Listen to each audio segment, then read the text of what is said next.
Selamat malam Bu. Selamat malam Mbak Yulia. Maaf mengganggu waktunya ya Bu. Enggak ganggu kok. Tadi menghubungi saya ya? Ya Bu. Maaf juga Bu menghubunginya mendadak Bu karena saya merasa harus segera terselesaikan. Iya nggak apa-apa. Saya siap sedia kok. Iya Bu. Gimana Yulia, apa kabarnya? Alhamdulillah baik Bu. Keluarga semua sehat ya? Sehat-sehat juga alhamdulillah. Yulia gimana pagi kesini perjalanan? Sedikit macet sih Bu karena kan jam pulang kantor ya Bu ya, tapi lancar kok tidak apa-apa. Alhamdulillah lancar. Tadi mendung deh kalau nggak salah juga. Iya. Enggak. Oh enggak kok Bu, alhamdulillah enggak kok. Cuma mendung aja kok Bu, tapi ya gelap gitu aja. Oh oke. Gimana kesibukannya kamu ini? Saya sibuk ini sih Bu ya sekolah aja, sekolah daring, ngerjain tugas gitu. Ya selayaknya yang lain aja gitu. Ya normal lah Bu, Pak. Siswa normal lah kayak gitu. Oke, kesibukannya yang lain apa? Mungkin punya hobi baru? Semenjak pandemi ini saya punya hobi baru Bu. Oke, apa? Saya tuh lagi suka menanam gitu Bu, kayak bercocok tanam gitu. Tanam. Apa nih yang tanam? Apa ya Bu ya, banyak sih Bu. Kayak kemarin tuh saya barusan nanam cabai nih Bu. Oke. Membantu perekonomian sekali ya. ya. Kata ibu saya tuh kalau misal tumbuh kan lumayan ya Bu ya. Iya banget, cabai lagi mahal. Iya gitu Bu. Jadi ya banyak sih Bu tanamannya, cuma saya nggak tahu sih Bu nama-namanya apa. Cuma suka nanam. Saya ya suka nanam gitu Pak. Oke. Tadi nanam cabai berarti cukup masak juga nih Mbak Yulia? Enggak juga. Enggak juga. Saya nggak suka masak, Nggak bisa suka masak. soalnya. Oke. Nah, kalau boleh saya tahu nih Mbak Yulia kedatangan sini nih, tadi ada yang perlu diselesaikan. Apa nih yang perlu diselesaikan nih? Ya jadi saya tuh menemui ibu nih secara mendadak gitu ya. Saya tuh pengen cerita Bu, saya pengen sharing sama ibu. Saya tuh punya masalah gitu lah Bu pokoknya. Kalau punya masalah, ingin diskusi dengan saya? Iya pengen sharing lah, pengen cari solusi lah Bu. Oke Kak. Kalau gitu berarti Mbak Yulia ingin melakukan proses konseling begitu? Iya. Oke, kalau boleh saya tahu nih Mbak Yulia pernah nggak konseling? Belum sih Bu. Belum, ini pertama kali. Nggak pernah dengar konseling itu? Kalau dengar sih udah pasti dengar ya Bu ya, kan di sekolah juga ada guru BK, cuma saya nggak pernah melakukan aja sih. Nggak pernah melakukan? Iya. Oke, kalau gitu saya akan menjelaskan secara singkat ya mengenai proses konseling. Jadi proses konseling adalah proses pemberian bantuan dari saya yaitu konselor kepada Mbak Yulia sebagai konseling, yang dimana sini saya akan membantu Mbak Yulia dalam mencari solusi terbaik dari masalah Mbak Yulia. Tapi di sini perlu ditekankan lagi bahwa yang akan menyelesaikan masalah yaitu Mbak Yulia sendiri sebagai konselor. Saya di sini hanya sebagai fasilitator saja supaya Mbak Yulia dapat berdiskusi bersama dengan saya.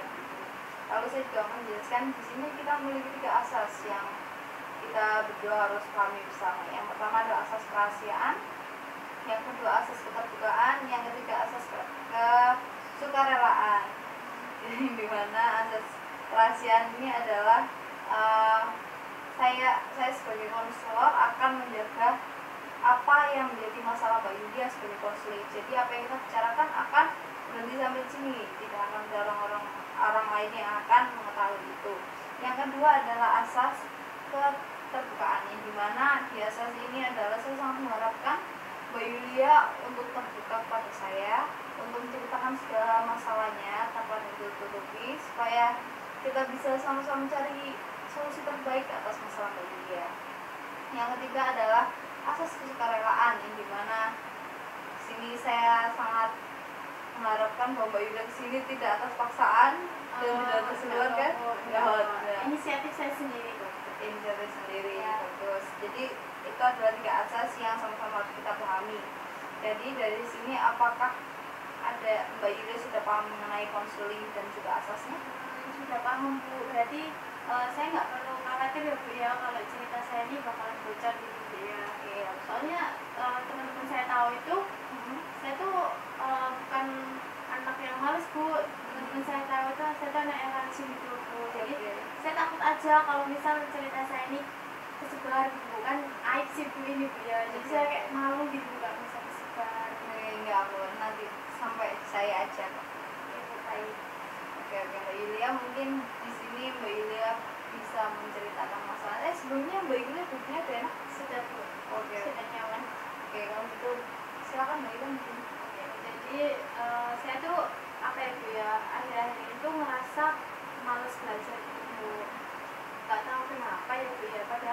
dulu rajin bu sebelum naik kelas 12 bu. Saya tuh anak rajin, nilai-nilai saya tuh juga ya memuaskan lah. Terus nggak tahu kayak tiba-tiba kelas 12 terus daring juga. Tiba-tiba tuh saya kayak kehilangan semangat belajar gitu bu. Saya jadi malas, saya jadi mageran gitu bu. Oh berarti Mbak Yulia mulai malas belajar saat daring aja? Ya kurang lebih seperti itu bu. Semenjak kelas 12 waktu luring sih, waktu naik kelas 12 ya bu ya, waktu luring sih masih biasa aja bu, tapi kan gak lama bu ya, habis itu kan kita daring ya bu ya. Nah itu waktu daring minggu-minggu, bulan-bulan pertama, 2 bulan, 3 bulan pertama oke lah, tapi waktu udah masuk bulan ketiga, keempat itu udah ngerasa kayak jenuh gitu bu, kayak bosan gitu bu. Mbak Yulia mulai bosan nih karena daring gitu? Ya kurang seperti itu bu. Kenapa nih Mbak Yulia bosan? Apakah ada aktivitas yang lebih menarik daripada belajar? Apa ya bu ya, kalau aktivitas menarik selain belajar ya pasti ada lah bu ya, tapi itu tuh nggak ganggu gitu loh bu. Maksudnya saya malas karena memang real saya malas belajar gitu bu, bukan karena saya ada aktivitas lain gitu, enggak bu. Iya saya malas belajar ya karena memang saya malas aja gitu bu. Cuma karena malas aja? Iya karena saya malas aja gitu. Oke, sebenarnya saya ingin tahu apa ya tujuan Mbak Yulia, goalnya Mbak Yulia ini apa nih? Keinginan Mbak Yulia dalam counseling ini? Oke, jadi saya itu kan semenjak malas belajar ini bu ya, nilai saya tuh jadi turun bu. Nah terus ya saya tuh pengen nilai saya tuh kembali normal gitu. Maksudnya normal itu pengen nilai saya tuh balik lagi gitu bu, ke atas KKM, karena saya tuh ini kan orang tua saya belum tahu bu ya. Jadi ya kalau saya tuh takut gitu bu, kalau misalnya orang tua saya tuh tahu gitu bu, saya belum siap aja kayak dimarahin atau Tahu nilainya Mbak iya. Yulia turun? Makanya saya tuh pengen gimana kayak ngilangin malas saya ini supaya nilai saya tuh balik lagi gitu. Oh, oke. Kalau gitu kalau saya boleh tahu nih, kalau Mbak Yulia lagi malas nih, apa rutinitas yang Mbak Yulia lakukan? Kalau lagi males ya bu ya, ya saya rebahan sih bu, rebahan, terus kadang main sosmed gitu bu, terus ya pokoknya main internet gitu loh bu, lihat YouTube kayak gitu bu. Mbak Yulia anak sosmed banget nih berarti? Ya nggak terlalu juga sih bu. Main TikTok juga? Enggak bu, kebetulan Enggak? udah saya nggak suka bu. Saya lihat anak sumuran Mbak Yulia nih biasanya main TikTok gitu. Ya tapi saya nggak suka bu, saya nggak aktif kayak bergerak gitu, saya nggak aktif bu anaknya. Oh, kamu rebahan banget ceritanya. Ya kurang lebih kayak Oke. gitu bu. Kalau boleh saya tahu nih Mbak Yulia nih, selain rebahan, apakah dalam rebahan nih tugas-tugas juga terbengkalai atau tugas masih ngerjakan tapi emang nggak paham aja gitu? Kalau tugas sih sejauh ini masih saya kerjakan bu tetap, tapi ya gitu bu, kayak mepet deadline gitu loh bu. Saya kayak alah ya sudah nanti saja ya Semalam. ya kayak gitu bu. Oke. Tapi saya tetap ngerjain kok bu, tetap ngumpulin pas tepat waktu, tapi ya ngerjainnya tuh ada effort besar lah bu. Oke. Itu Mbak Yulia selama istilahnya mungkin ya kalau dibilang kebut semalam itu, apa Mbak Yulia ngerasa itu emang ya suka aja atau sebenarnya beban sih Bu ngerjain dalam semalam untuk semuanya gitu? Karena saya malas belajar ya bu ya, jadi ya saya ngerasa kalau itu apa ya bu ya, ya sedikit beban sih bu, kan otomatis saya harus memaksakan diri kan bu, supaya mau nggak mau tugas saya harus selesai loh hari ini gitu kan bu. Ya beban sih bu, tapi ya gimana lagi bu, kayak malesnya saya tuh udah sampai atas gitu loh bu, sudah malas banget gitu. Kalau boleh saya tahu nih, sekiranya mungkin Mbak Yulia tuh ingat nih hal-hal apa yang bikin Mbak Yulia tiba-tiba suka belajar atau apa? Dulu banget sih bu ya, saya tuh apa ya bu ya, yang bikin saya suka belajar mungkin karena ada temennya sih bu, ada temennya belajar kan. Kalau misal di sekolah kan kita kan bisa belajar bareng kan bu ya, kadang gitu. ya bu kan, kadang kayak kita ada jam kos atau jam istirahat kita pakai buat belajar bareng. Nah semenjak daring kan gak ada ya bu ya, lah saya mau belajar sama siapa bu gitu kan ya. Jadi ya mungkin saya ngerasa kayak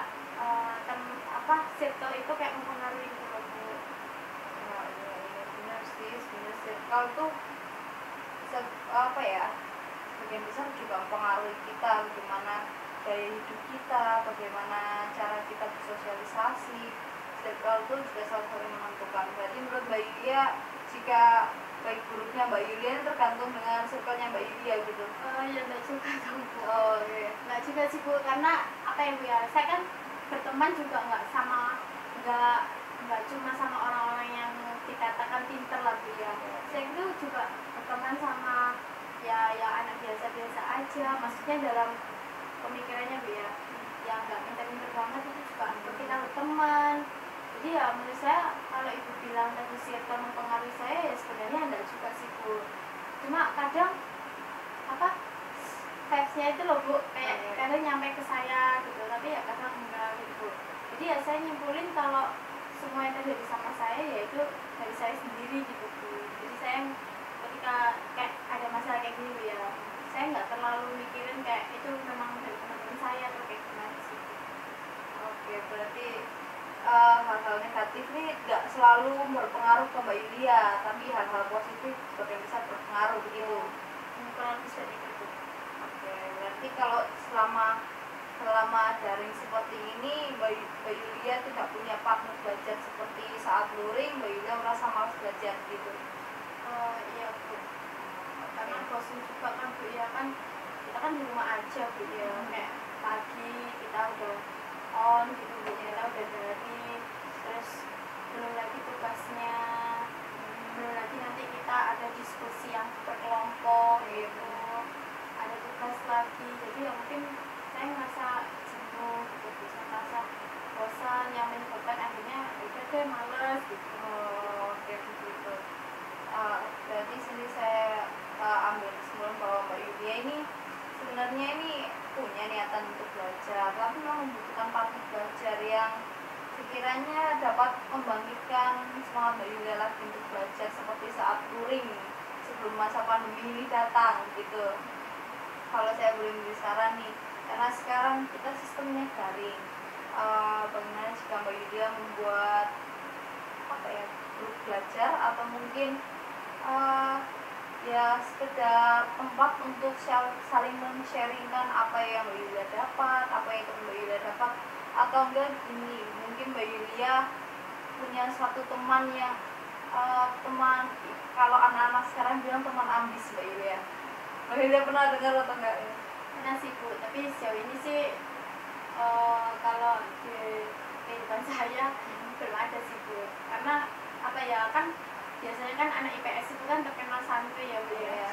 Jadi ya kalau teman ambis itu kayaknya sih sejauh ini saya belum menemukan yang benar-benar ambis gitu sih Bu. Tapi kita sama-sama ini sih Bu, kayak teman-teman saya itu saling ngasih motivasi gitu Bu, satu kelas itu saling menguatkan satu kelas. Kalau gitu sebelum masa pandemi ini kata Mbak Yulia ada teman yang selalu selalu menjadi partner belajar saat jam kos itu siapa tuh ini? Ya ini Bu, kayak satu geng gitu loh Bu, kan saya punya geng nih Bu, kayak isinya tuh 5 orang, ya itu Bu, kadang kita tuh 5 orang ini kayak pergi ke perpus, kadang kita belajar bareng ke tempat-tempat nongkrong gitu Bu. Oke, karena sekarang kondisi tidak mungkin ke perpus dan ke tempat nongkrong iya, gitu Bu, ya. makanya saya kadang kayak males gak ada temennya gitu. Oke, kalau sekarang ini kalau saya belum menyarankan gimana kalau Mbak Yulia membuat, ya kan grup chat sudah ada nih, saling motivasi sudah ada nih, saling membagi informasi mungkin apa yang Mbak Yulia pelajarin, kayak misalnya hari ini saya belajar ini loh, siapa tahu nanti ada yang memberi feedback ke Mbak Yulia, aku juga belajar ini, siapa tahu itu ilmu baru yang mungkin Mbak Yulia belum pahami, dan saling memberi informasi. Kalaupun ingin belajar lebih interaktif lagi, sekarang kan sudah zamannya sudah ada Google Meet, Mbak bisa mengakses sendiri, Zoom atau enggak video call WA kan sekarang sudah ada, bisa banyak kan. Nah jadi kayak ya kenapa nggak buat interaktif call aja, kayak Mbak Yulia sedang belajar lalu dengan teman belajar, tapi sebelum belajar harus berkomitmen dengan teman-teman, janjian, tidak ada yang boleh membuat obrolan lain selain mengenai misalnya bidang studi ekonomi, nggak ada boleh yang ngomong yang lain selain ekonomi. Misalnya kata teman boleh ngajak kayak ngobrol atau ngumpi kayak ini ekonomi belum selesai loh gitu. Mungkin itu menjadi salah satu cara alternatif Mbak Yulia, karena kan ya kalau kafe gak mungkin sekarang, semua pasti takut kan. Ke kampus juga sekolah kan dibatasi, jadi mungkin itu bisa Mbak Yulia pikirkan untuk menjadi alternatif Mbak Yulia. Ya Bu, mungkin nanti ketika saya pulang nih Bu ya, mungkin saya akan ajak teman-teman saya ketemu nih Bu, buat apa ya, ngomongin apa yang tadi saran Ibu. Mungkin saran mungkin feedbacknya dari teman-teman saya bagus, semoga aja Bu ya, doakan teman-teman saya bisa setuju nih Bu sama apa yang saya pengenin. Soalnya apa yang tadi Ibu bilang sepertinya cukup menarik untuk dilakukan gitu Bu ya. Mungkin saya nanti akan ceritakan ke teman-teman saya gitu. Saya akan bilang ke teman-teman saya. Iya, saya itu semoga itu bisa menjadi apa ya, cara baru Mbak Yulia menghilangkan rasa malas dan bosan Mbak Yulia. Mbak Yulia sebenarnya ini saya apresiasi sekali, sebenarnya punya niat untuk belajar, ingin berubah, namun ya itu butuh partner. Iya Bu. Butuh partner yang tidak bosan belajar sendiri gitu. Ya, saya paham. Mungkin teman-teman Mbak Yulia juga merasa itu sebagai suatu alternatif juga akan menjadi lebih baik. Iya Bu, itu akan saja Bu ya. Iya, saya akan. Dan Mbak Yulia gimana? Apakah sudah puas dengan konsul kita? Sejauh ini cukup lah Bu ya. Soalnya saya ngerasa kalau masalah yang saya ceritakan tadi ini itu urgent gitu loh Bu, harus saya entaskan dulu Bu. Soalnya kan mengingat saya juga kelas 12 Bu ya.